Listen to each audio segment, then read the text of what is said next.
Scientific American, I think it was, did a study in the early 70s on the efficiency of locomotion. And what they did was for all different species of things on the planet, birds and cats and dogs and fish and man and goats and stuff, they measured how much energy does it take for a goat to get from here to there, right? Kilocalories per kilometer or something, I don't know what they measured it in. And they ranked them, they published a list, and the condor won. The condor took the least amount of energy to get from here to there. And man didn't do so well, came in with a rather unimpressive showing about a third of the way down the list. But fortunately, someone at Scientific American was insightful enough to test man with a bicycle. And man with a bicycle won, twice as good as the condor, all the way off the list. And what it showed was that man as a tool maker has the ability to make a tool to amplify an inherent ability that he has. And that's exactly what we're doing here. It's exactly what we're doing here. We're not making bicycles to be ridden between Palo Alto and San Francisco. Okay, we're making bicycles.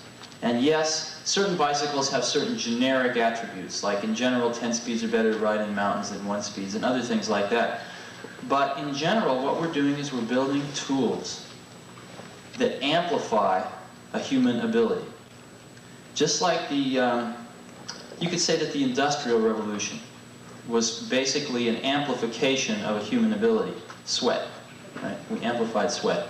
Fractional horsepower motors, etc., etc. What we're working towards now is the ability to amplify another human ability. And we're just starting to get glimmerings of things that Apple is going to try to do over the next 3 or 4 years, is to further that goal. And the key area we're focusing on is the following. Right now, if you buy a computer system and you want to solve one of your problems, we immediately throw a big problem right in the middle of you and your problem, which is learning how to use the computer. Right? Substantial problem to overcome. Once you overcome that, it's a phenomenal tool. But there is a barrier of having to overcome that problem. What we're trying to do, and I think there's a reasonable chance that Apple's going to make a real contribution to solving this problem in the next 36 months, is to remove that barrier so that someone can buy a computer system that knows nothing about it and directly attack their problem without learning how to program the computer. And the reason I think that Apple's got a chance of solving that problem versus a lot of other computer companies that we all know of that are much, much larger than we are now, although we're catching up, is that our whole company, our whole philosophical base is founded on one principle. And that one principle is that there's something very special and very historically different that takes place when you have one computer and one person. Very different than if you have 10 people in one computer. And let's look at some of the things that our industry has, or our segment of the computer industry has contributed to the computer industry because of that underlying philosophical concept. In general, we were in retail distribution channels 3-4 years before the rest of the computer industry is now waking up to that fact. Why? Because to serve that one-on-one relationship, it was necessary to distribute the products that way. It was necessary to have products priced so that a person one-on-one could afford the computer system, and therefore it was necessary to distribute them through a relatively lower cost distribution channel rather than a direct sales force. Interactive software, interactive video, a computer system that can be sold for a few $1,000s that can actually do some animation, that actually has the video that's so tightly coupled to the rest of the computer that you can do real-time. We've got a DEC 1170 at Apple where the terminals communicate with the 1170 at 9,600 bits per second. That can't do anything like VisiCalc can. Okay? This is a $300,000 computer system. And yet my secretary keeps the budgets on an Apple. It's far superior. So, and again, that comes from that one-on-one interaction. And that perspective is what gives us the feeling that we have an opportunity to really contribute to solving that problem. And that's where Apple's going. Now, we're very fortunate because the timing seems to be falling into place. In other words, as we move into the 80s, the amount of of computational power, the amount of raw horsepower we can get into a small box for a reasonable price is staggering. Even in the last 3 years, since 4 years since we started, it's increased a few orders of magnitude. And one of the things that people always ask me is, what we've got right now is just fine. VisiCalc runs fast enough. Some of the database stuff runs fast enough. What are we going to do with this extra awesome power? And the answer to that is that we're going to put it into into solving that problem again. In other words, we're going to start chewing up power specifically to help that one-on-one interaction go smoother. And specifically not to actually do the number crunching and the database management and the word processing or whatever. We're actually going to start applying a lot of that power specifically to help us remove that barrier. And so, assuming that we don't get into World War III, and assuming that we're able to continue to recruit outstanding people, it looks like the timing's just right for that to occur. So hopefully, when we have our International Apple Corps meeting, the third, fourth one from now, we'll all be able to talk about how we've solved that problem, because I really think it's going to happen. And I really think it's going to come out of an industry that 4 years ago didn't exist, that 3 years ago everyone said was a flash in the frying pan, and but I think right now we're starting to wake up. So thank you very much. Sure. There's a lot of stories to go around. How was the name developed? Yeah, I knew I would get away with answering that. To start a company, you have to file what's called a fictitious business name statement. And what that is, the purpose of that statement, which you file with the government, is to simply tell everyone if Apple Computer goes out of business or anything having to do with Apple Computer, these are the individuals behind the corporate name. And as we were relating to this government form, and not knowing it, we thought that was important, so we figured it out. And everyone was saying names to us like Matrix Electronics or all sorts of different names. And we simply decided that we were going to call it Apple Computer. Someone suggested a better name by 5 o'clock that day. And partly because I like apples a lot, and partially because I was the head of Atari in the phone book, and I used to work at Atari.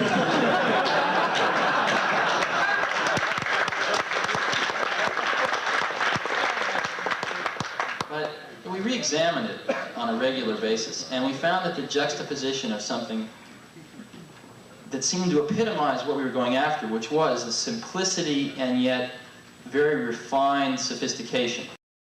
You've seen our first brochure, probably some of you have it. The title of it was "Simplicity is the Ultimate Sophistication." And that wasn't just a bullshit slogan. It actually was really what we've been striving for. And the Apple scene symbolized that. So I think we're going to stick with it. Yeah. Yeah, getting back to what you're talking about your goals, about eliminating this barrier, this obstacle in the computer there. You're talking about all this basically hardware power that's available inside that little box. What sort of things are you talking about that's going to translate that hardware power, the power that's inside there, into removing the obstacle of what's inside there on a more concrete level? Well, you're asking me to talk about future products, and I don't want to do that. But Hey, philosophically or something. Philosophically.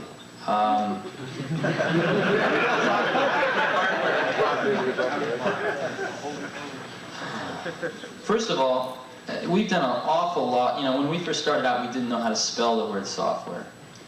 And gradually we've learned. We've gone through the standard motions of setting up an internal application software department, which proceeded to fall on its face, picking it up and watching it fall on its face again. Finally, we went through a phase where we decided that what we were selling was solutions, not hardware. And so we realized that software was a big part of the solution, and therefore we better get our software act together. As a matter of fact, now we have more people in software engineering than hardware engineering. Our engineering department's over half people are devoted to software. And a lot of times we ask ourselves what software is. Matter of fact, notice all these, every other word software, that must give you some clue. But what is software? And I've often thought about this. And what's the difference between software and hardware? And the only thing I can think of is that software is something that either is changing too rapidly or is you don't exactly know what you want yet, or you didn't have time to get it into hardware, or the technology's not there to get it into hardware yet. That's all I can think of. So, and what I see happening is that more and more software is getting integrated into hardware. Yesterday's software is today's hardware. So, those two things are merging, I think. And the line between hardware and software is going to get finer and finer and finer and finer. And one of the ways that we're approaching the problem of how to remove the barrier is to try to look ahead a few years and make some predictions as to where the technology will be, both hardware and software technology, and how they're going to be merged together, and at the same time looking at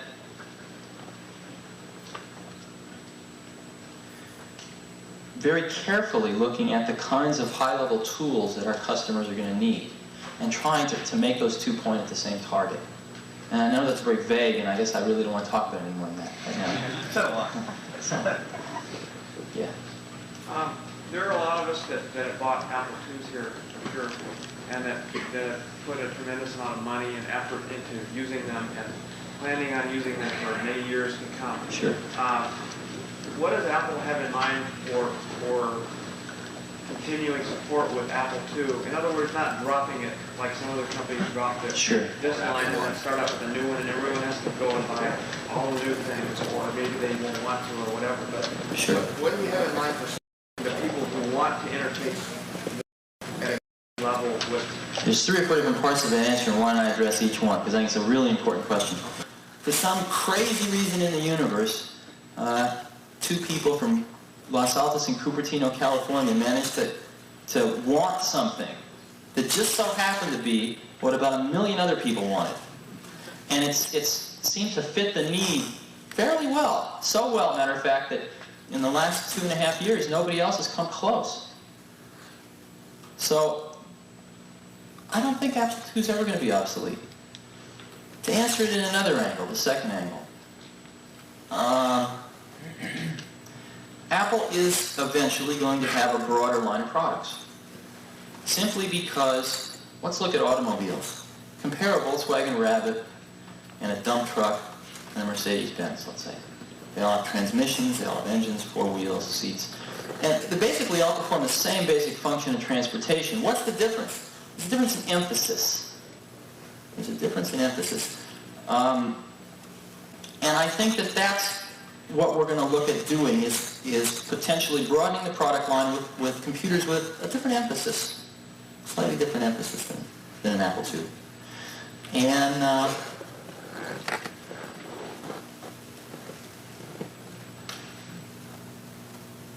I hope you're all pleased with the new products that we'll come out with over the years, but I don't think that many of you are going to actually feel like giving up your Apple IIs. I don't see that happening. One other thing, I heard a comment up here as you were asking your question. Somebody said, like Apple I, right? And Apple I was an instance where we did obsolete our product. We absolutely did obsolete the product. And what we did was we decided that we were going to take care of the people who bought Apple I's. And the people that contacted us and said, listen, I'd really like to have an Apple II. We worked out an arrangement that I think everyone was very happy with. So we did take care of those people. And I don't think we'll ever be in a situation like that again of obsoleting the product. But you're right, you can't afford it. About 500 people now. And Apple will do this year is probably somewhere between $150 and $200 million worth of sales. And if you actually divide the sales number by the people, you'll find that we probably have the highest sales dollars per employee that anybody's ever heard of. And the reason is because we've got the most incredible collection of people on the planet, at least the most incredible collection I've ever seen, or most of the other people have ever seen. And working very, very hard And if you actually look at why they're there, why people have come to Apple, why people came originally, it certainly wasn't for the salary. A lot of people came to Apple and took 50% cuts in salary initially. We pay competitive salaries now, but we certainly don't attract people on the basis of salary. We attract people on the basis of an opportunity to work your butt off and get something done right, see it get out the door without getting all screwed up. And an opportunity to work with professionals that are as good as you are in other disciplines. So what we're going to judge ourselves by, the senior management of the company is going to judge itself by, is can we maintain this atmosphere of tremendous creativity, tremendous productivity, a company where it's just fine to fall on your face as long as you pick yourself up pretty fast. An environment where we give people enough rope to hang themselves by and hope that they don't. If we can maintain that for the next 10 years and beyond, we'll have been successful. And the rest of the stuff will take care of itself. The rest of the stuff will take care of itself.